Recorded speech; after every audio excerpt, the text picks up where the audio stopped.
Hi, my name is Erick Randolph. I'm a Residence Education Coordinator at Longwood University, and today I'm going to be talking about some of the research that our office, the Office of Residential and Commuter Life, has been doing with our commuter students. So this year, with the help of some LAMP grant money that we received through the Office of Assessment and Institutional Research, we've been able to talk about our commuter students here at campus and some of their interests, some of their attitudes, and some of their perceptions about their experience of being a student at Longwood. To start off, I'd like to define what a commuter student is. The most common definition of a commuter is a student who does not house on campus. Now, this has been used very frequently in the research that exists right now, but there's some research that defines a commuter as someone who lives further than 5 miles away from campus. The difference between these two definitions is going to come in handy when we talk about some of our commuter students and the different subgroups that we have at Longwood a little bit later. Longwood defines commuters as any student who does not reside in Longwood managed housing. This means that some of our commuter students actually live closer to campus than some of our residential students, who live a little bit further away in some of our apartment communities, but they're still managed by Longwood, so they count as residents. We have some facts about commuters that I'd like to talk about from the research. In terms of demographics, commuter students tend to be older. They tend to be non-traditional students, meaning that they're older than 24, and they're more likely to be transfer students. Now, this doesn't mean that all commuter students are transfer students, but as compared to residential students, commuters are more likely to be a transfer student. They're less likely to have begun and ended their career at the same institution. For activities, commuters work more, and this usually isn't a job on campus. This usually is a job somewhere at home, somewhere that they've been working possibly before they even enrolled, but they do work more than their residential counterparts. They're also less involved in clubs. They take part less frequently in our organizations on campus, and this will be we'll see this for obvious reasons a little bit later, but they're more involved in their family life. And in terms of family life, this could either be they themselves have a family, they've gotten married, started a family, something like that, or they could just be involved in the family life that they've grown up with. They haven't moved out of their parents' home yet, and they stay involved and close to those people that they've grown up with. Expectations is where commuters differ most markedly from residents in terms of what we think about a college student. They take the perception that college should fit around their life and not the other way around. For a lot of residential students and your more traditional age students, they take the time where their life stops and they go to college, and that becomes their life for the next 4 to 6 years. For commuter students, it's often the other way around, and that college must fit into their life, and that might mean that they need to take a semester off every now and then. That could be for work obligations, financial reasons, or just it doesn't fit into their life at that time. They could be taking 1, 2, 3 classes at a time, and they're enrolled part-time. There are plenty of commuter students who are enrolled full-time, but the point here is that college fits around their life rather than the other way around. Commuters also place a much higher priority on job training and skills than do their residential student counterparts. This is especially apparent when you're talking about why are commuter students going to college? Why are they taking classes? Why are they enrolled? They're much more focused on obtaining the training and skills that they need for a job and being able to use those skills practically. They're less interested in the liberal arts aspect of a college education and much more interested in what concrete skills they can gain. Now, why should we care about commuters? Nationally, the percentage of commuter students is growing, and it's been growing for quite some time, the past couple decades. We're looking at more students that are non-traditional, and you remember, non-traditional students are more likely to be commuter students. We're also seeing an increased effort from Longwood on distance education, and we're seeing more emphasis placed on offering classes in a remote location, not remote, but a farther away location. With these distance education students, they sometimes once, maybe twice, 3 times a semester, they'll have to commute onto campus to either take a test, fill out some paperwork, do something like that. And so they fall into the same needs, many of the same needs that our commuter students who are attending class weekly need. Now at Longwood, we have about a quarter of our students are commuters. We have about 4,800 students total, especially when you count the graduate students into that. But about a quarter of them, graduate students included, are commuter students. So we have a substantial number of students here at Longwood. Our Student Affairs Division at Longwood tends to be pretty focused on residential students, whether this is our Greek Affairs Office, whether this is our Student Union, but we have a lot of emphasis on our residential students. In addition to this, our Housing Office does this as well. But we should be caring more about the commuter students at our university, and we need to be placing a higher emphasis on them. This is especially important when we think about our institutional goal of increasing the retention of students here at Longwood. The research indicates that commuter students are more likely to drop out. They're more likely to withdraw from Longwood or from any university, really. But if we want to focus on retention, we need to make sure that we're including our commuters. And one way that we can do that is by paying attention to their needs and their perceptions of what their experience is like here so we can better serve them. Now at Longwood, like I said, we have about 25% of our students right about who are commuting. Now, some of these students are what we think about when we think of the traditional commuter, the true commuter student who lives away from home or possibly lives at home and is commuting to campus to take classes from some distance away, probably greater than 5 miles. At Longwood, we have a considerable portion of our commuter students who are what we call resomuters. And these are students who were residents but now commute to campus. Now, a lot of schools use this term resomuter, and some of them have different definitions for it. For some people, it may mean anyone who just lives within town. They need not have ever actually lived on campus. But at Longwood, we have a decent amount of students who live within the town limits, who are now renting properties in Farmville that lived on campus at one point. And so they have experienced the on-campus experience. And this is sort of where residents and resomuters differ from true commuters. The on-campus experience having been that time when a student lived in our campus residence halls and got to experience the traditional college experience of hanging out with people late at night, going to programs on campus, walking to your classes. And this is very different from those students who are true commuters, who are possibly commuting from some distance. And so this means that they need to plan out and be very precise about what amount of time they're spending on campus. So our office, the Office of Residential and Commuter Life, applied for a LAMP grant and was granted some funding to do some research on our commuter students. And we started out with 3 goals. We wanted to figure out how we can provide programs for our commuter students that are more targeted, provide services for commuters that are more targeted and needed, and then be able to share this information with the rest of the Student Affairs Division so that this information can make its way through all of our offices and affect our commuters in every aspect of their time here at Longwood. To do this, we chose to use a qualitative research approach rather than a quantitative approach. We have a lot of the data on our commuters. We have a lot of the numbers that we need. We know their age. We know where they're commuting from. We know a lot of numbers about them, how many are in each class, that sort of thing. What we don't know is the individual insights into their experience here as a student. We don't know a lot about how their time here at Longwood goes and what we can do to serve them better. So that was why we chose to do focus groups with our commuters. We did 3 focus groups, or we've got 3 focus groups that are going to be completed. We have 2 that have been done so far. One happened in September and one in October, and they were groups of 10 and 5 respectively. Our first group focused on commuters who live in town, and those again are our resomuters. Our second group was commuters who live outside of Farmville, and those are people who commute a considerable distance. Our third group that is going to be occurring in early February will be with the group of non-traditional students, and those will be any commuter students who are over the age of 25. We asked 4 questions of each group. The 4 questions were: why are you a commuter? What do you like about commuting? What don't you like about commuting? And what could Longwood do differently? These were our core questions that were asked to each of the 2 groups and will be asked to our third group.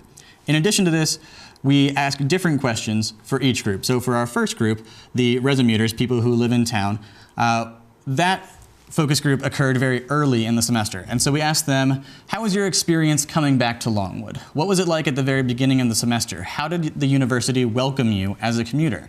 And what kind of things might be done differently that would improve that experience for you? For our second group, which occurred late in October, we were right around the middle of the semester. And so we asked that group, how are things like now for you as a commuter in the time of midterms?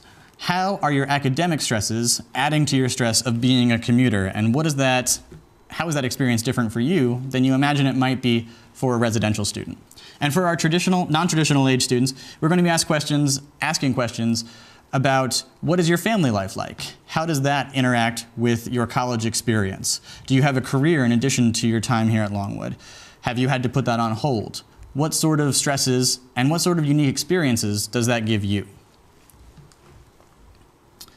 Some of the findings that we had from these focus groups.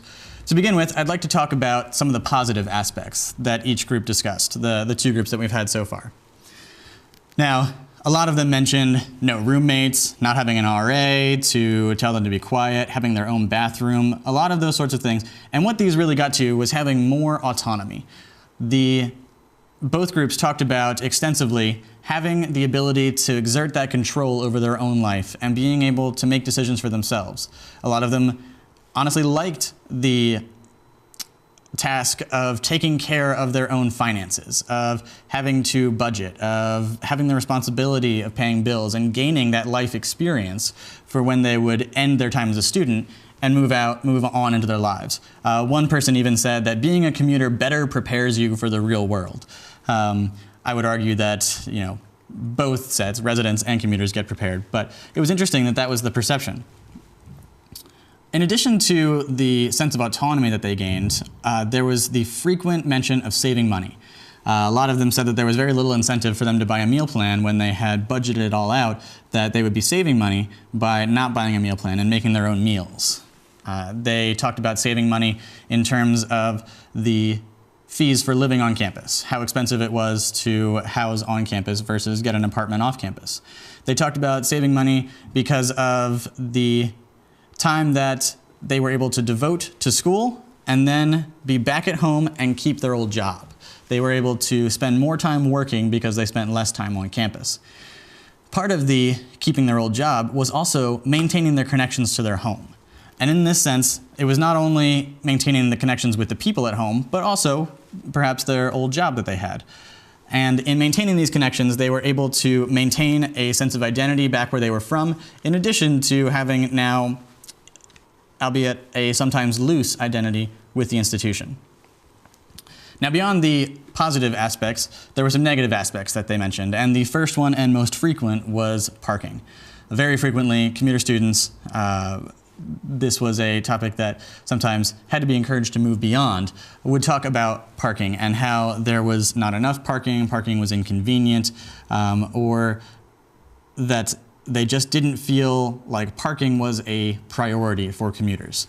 And so the university has a parking committee. The university has a parking office, and they work very hard to make sure that the parking situation on campus is positive and beneficial for all students. But it was interesting to see that our commuters, with this being a very big focus of their time here at Longwood, the very first thing they have to do is find a place to park so that they can be at class. That was a major sticking point for a lot of them. Once we managed to get beyond the conversation about parking, we started talking about the sense of involvement at Longwood. And what was interesting here is there was a very different mindset between those students who were the resumuters and those who were the true commuters. The resumuters, having had that time of living on campus, had the perception that being involved meant being on campus, spending time, in addition to your classes, being involved in clubs, spending time hanging out, getting to meet people. The commuters, on the other hand, true commuters, they viewed their involvement at campus as something that needed to be fit to their schedule. They had a finite amount of time that they could be on campus, and they needed to spend that time wisely. They needed to either be in class, studying, or attending some very important meeting that they had to be at. They just didn't have the time to attend clubs and organizations when most of those meetings occurred late at night. And this was where they talked about having difficulties in forming connections and relationships. Now, both resumuters and true commuters talked about this, having difficulties in forming connections. They talked about how being off campus limited the amount of time that they could spend interacting with other students and getting that on-campus experience. In addition to their sense of involvement, they talked about the information that was flowing from the university. A lot of times they talked about feeling excluded from campus communication and that they were out of the loop when it came to what events were happening. Now, the university, again, has a few methods in place that are meant to exclusively communicate to our commuters, but these weren't seen as either very well done, they weren't seen as polished, or they just weren't seen as sufficient. And the commuters talked about wanting to know more about what was going on, or having some way of finding out what was specifically applicable to them as a commuter student. When asked what could be done better, the commuters, both groups, talked about having more events that focused specifically on commuters. And in addition to events like, how to change a tire, or events like an appreciation dinner, they also talked about having social events, just something where they could meet other students who were commuters, a mixer, and having those opportunities to form the connections and relationships that they talked about having difficulty forming earlier. They also said that we could better consider the timing of programs and large-scale events, and make a more conscious effort to consider the commuters when planning those types of things. And rather than planning them all to be in the evening, having some of them in the early afternoon when commuters are still on campus, when they've got that time blocked off for class, but they haven't left yet. It's difficult to come back for a program, even if you really want to, when it's an hour drive one way. They also talked about having more resources on campus that were designated for commuters.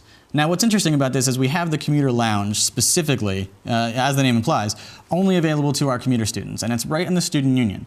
But when that was brought up, they said that that space is relatively small and has already been claimed by a small group of commuters who frequently spend time there.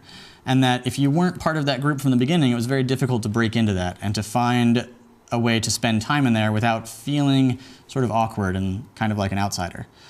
So they talked about having more spaces on campus that were devoted to them. And with 25% of our student body being commuters, I think that that's a pretty reasonable request. They talked about wanting study spaces, and that in the library it was sometimes difficult because of the time of the day that they were there to find spaces that were available to them to study.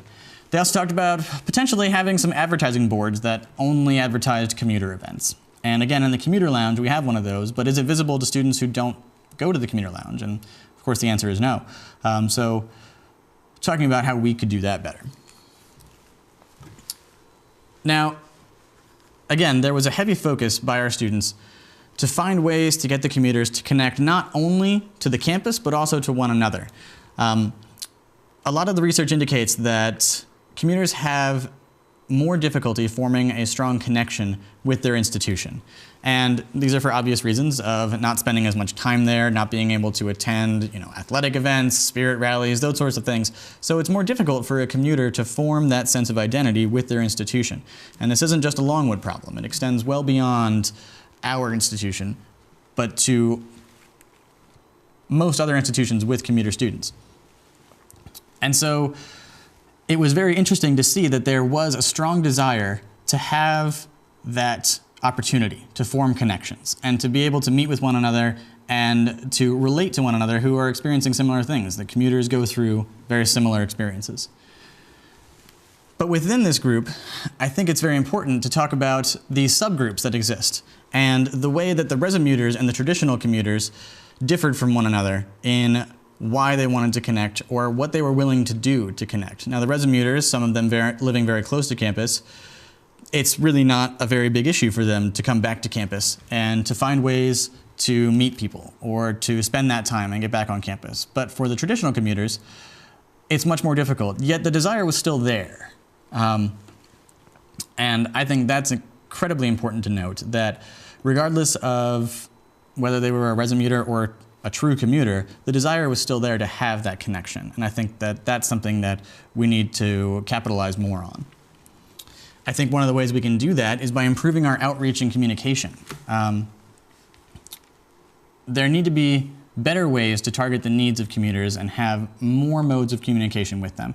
Now, granted, email is not always the best way to reach students when they just delete the first thing they see that isn't related to their classes. But I think that we can find more ways of communicating with them and reaching out with specific programs that target their needs. And also I think that it'll be really important to factor into all of this the results from our focus group with our non-traditional students. I'm really eager to see what insights they provide, and I think that it's going to be substantially different from particularly our resumuter group. I think that our non-traditional students are going to have very different needs, and it'll be a challenge to meet those, but we can't meet them if we don't know what they are. And so that's why this research is so important, to find out what we can do to help all of our commuter students.